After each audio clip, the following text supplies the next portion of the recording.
Existe una pieza de maquinaria de peso W que está sostenida temporalmente por los cables AB, AC y AD. El cable AD, que es este que estoy señalando, está unido al anillo en A, después pasa por la polea en D, regresa al anillo, lo atraviesa y se une en el soporte en E. La tensión AB es de 300 newtons y hay que determinar la tensión AC, la tensión en el cable ADE y el peso W de la maquinaria. Algo que se observa es que la tensión es la misma en todos los tramos del cable ADE.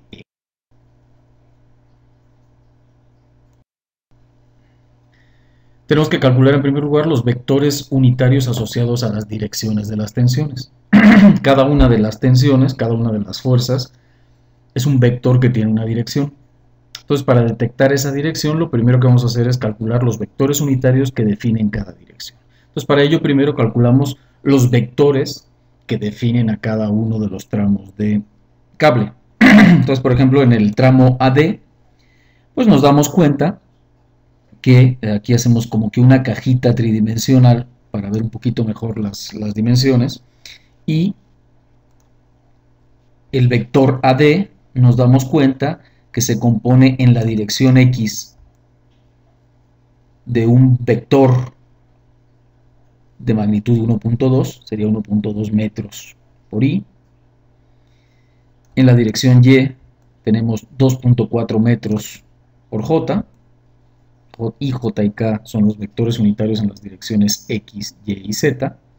Y en la dirección Z tenemos que la componente va en dirección opuesta al eje Z, por eso tenemos el signo menos, y con una magnitud de 0.3 metros.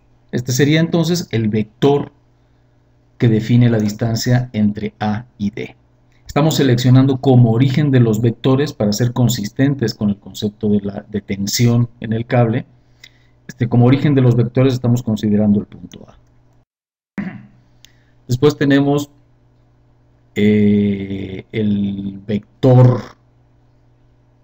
AB, que lo podemos caracterizar o podemos estudiar un poquito mejor si trazamos, insisto, esta cajita tridimensional. Es bueno generalmente para ubicar cómo son las diferentes componentes. Entonces nos damos cuenta que en la dirección X, ¿sí?, partiendo de A, la arista de la cajita que corresponde a la dirección X tendría que ser en sentido contrario a X, de ahí el signo menos, y tiene una dimensión de 2.7. La componente Y tiene una dimensión de 2.4 y va en la dirección positiva de Y. Y finalmente, en dirección opuesta a C, la última componente es de 3.6 metros. La suma de estas tres componentes lo que nos da es el vector AB, que define la distancia entre el punto A y el punto B. Algo parecido tenemos aquí con el vector AE, que define la distancia entre el punto A y el punto E. Y tenemos que en la dirección X, la componente es de menos 2.4, ¿sí?, va en sentido opuesto al eje X. En la dirección Y es de 2.4 positivo y en la dirección Z es de 1.2 positivo.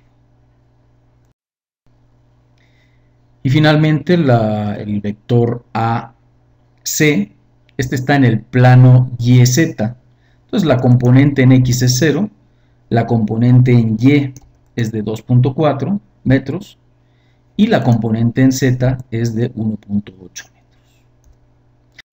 Que ya tenemos representados a los cuatro vectores que unen los puntos AB, AC, AD y AE.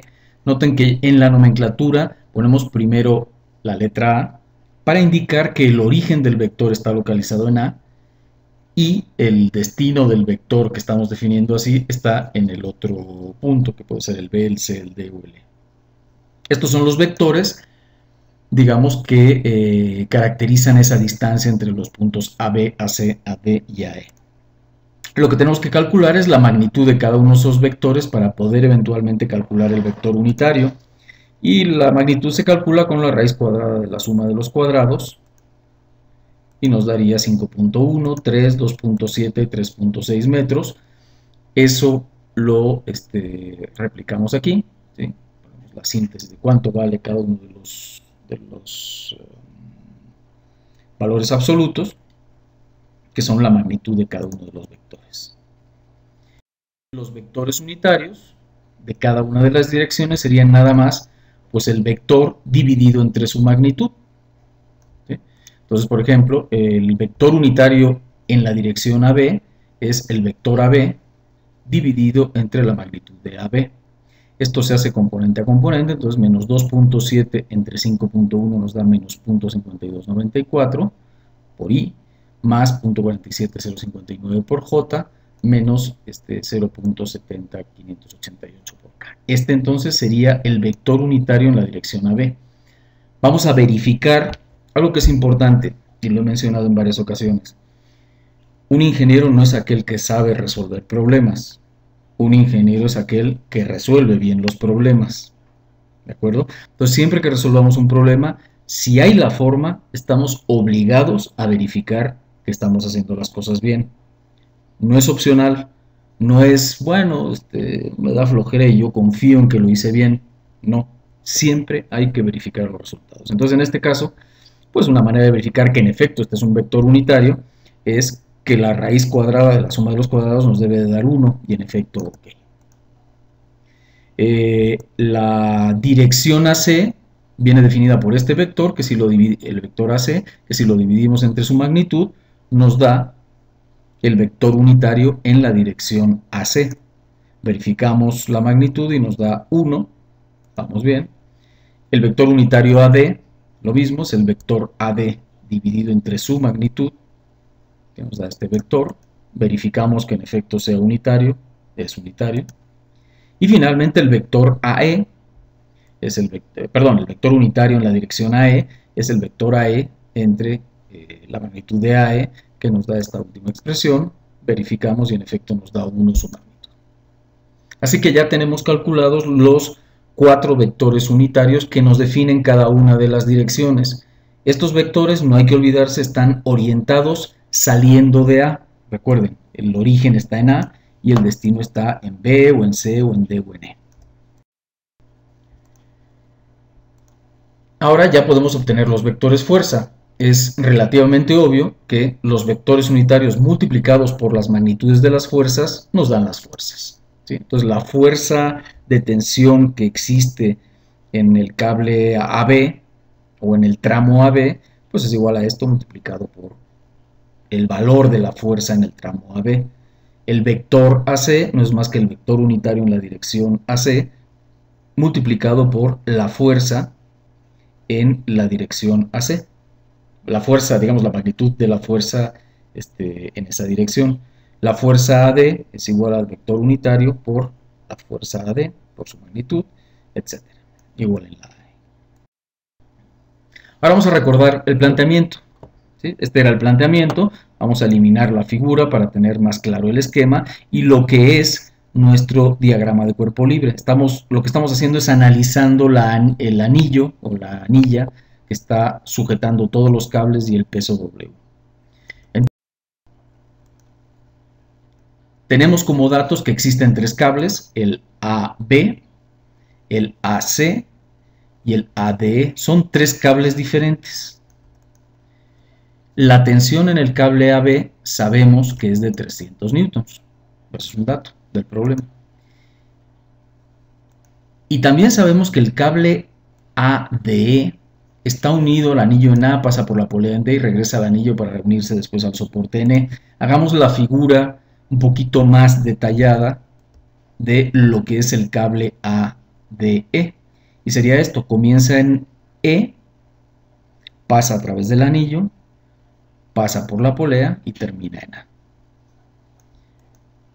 Entonces, como es un cable continuo, ¿sí? Y vamos a suponer que no hay fricción ni en la polea ni en el anillo, o que es despreciable la fricción, esta fuerza y esta fuerza son iguales, es decir, esta fuerza que actúa en esta parte del cable sobre el anillo, la fuerza que ejerce esta parte del cable sobre el anillo, y la fuerza que actúa esta parte del cable sobre el anillo donde está amarrado, las tres deben de ser iguales porque este es un cable continuo.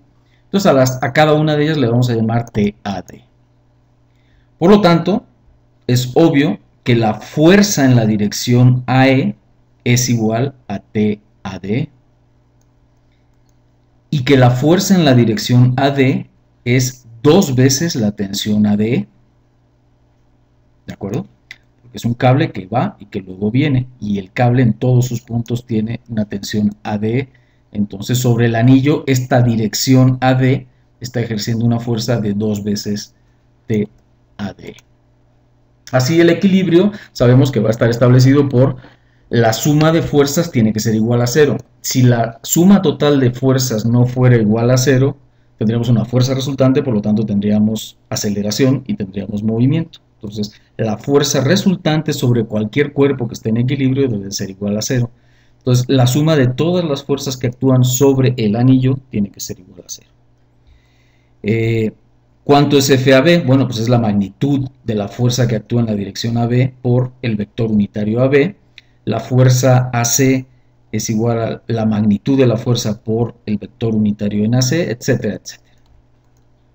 Sabemos que la fuerza que actúa en la dirección AB es de 300 newtons, lo acabamos de ver, es dato del problema. FAC es una de las cosas que tenemos que obtener, uno de los valores que tenemos que obtener. FAD es igual a 2 veces la tensión ADE. Y la fuerza en la dirección AE, habíamos visto que es la tensión AD. Y finalmente tenemos menos WJ. ¿Sí? Noten que W, la fuerza W del peso no es más que W multiplicado por J, que es el vector unitario en la dirección Y, pero con signo menos porque el peso va hacia abajo. Entonces la suma de todas estas fuerzas debe ser igual a 0, de nuevo, para que haya equilibrio. Esto lo podemos representar componente a componente. Entonces componente a componente, ¿sí? Lo que tendríamos es esta misma expresión, pero con cada una de las componentes. Noten que la fuerza o el peso W nada más aparece en la componente Y. Entonces la componente X sería la suma de las componentes, la Y, etc. Entonces, para que esto no se mueva en ninguna de las tres direcciones, de las tres componentes, pues la fuerza total en cada una de las componentes, desde luego, debe de ser 0. Conocemos los valores de los vectores unitarios, que son los que están por aquí planteados, y conocemos entonces sus componentes. Por ejemplo, UABX es la componente X del vector unitario U de la dirección AB. ¿Sí? Entonces, este valor sería la componente X del vector unitario en la dirección AB, que sería menos 0.52941. Por ejemplo, UACX es la componente en X del vector unitario en la dirección AC.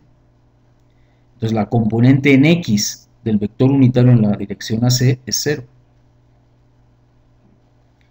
UADX es la componente X del vector unitario en la dirección AD. Entonces venimos al vector unitario en la dirección AD y vemos cuánto vale su componente X y es 0.44. Y así vamos sucesivamente. Entonces con eso obtenemos ya pues, tres ecuaciones donde claramente aquí están expuestas las tres incógnitas. Una incógnita es FAC, otra incógnita es TADE y la otra incógnita es W. Tenemos tres ecuaciones con tres incógnitas, es un sistema resolvible en principio. Agrupamos un poquito los términos, ¿sí? Y nos da esto. Si vean, como aquí lo único que hice es agrupar, ¿no? 2 veces por 0.444 es 0.888 y aquí está el menos 0.666, etc. ¿no? Entonces lo único que hice es agrupar un poco los. Aquí se repiten pues, las expresiones que obtuvimos y pues de la primera expresión es fácilmente despejable TAD. Entonces TAD nos da 714.71 newtons. De la tercera expresión, ya que conocemos TAD, podemos despejar FAC, que nos da 220.59 newtons, Y finalmente, de la componente en Y, tenemos TAD, tenemos ya FAC, que los acabamos de calcular, despejamos y obtenemos el peso.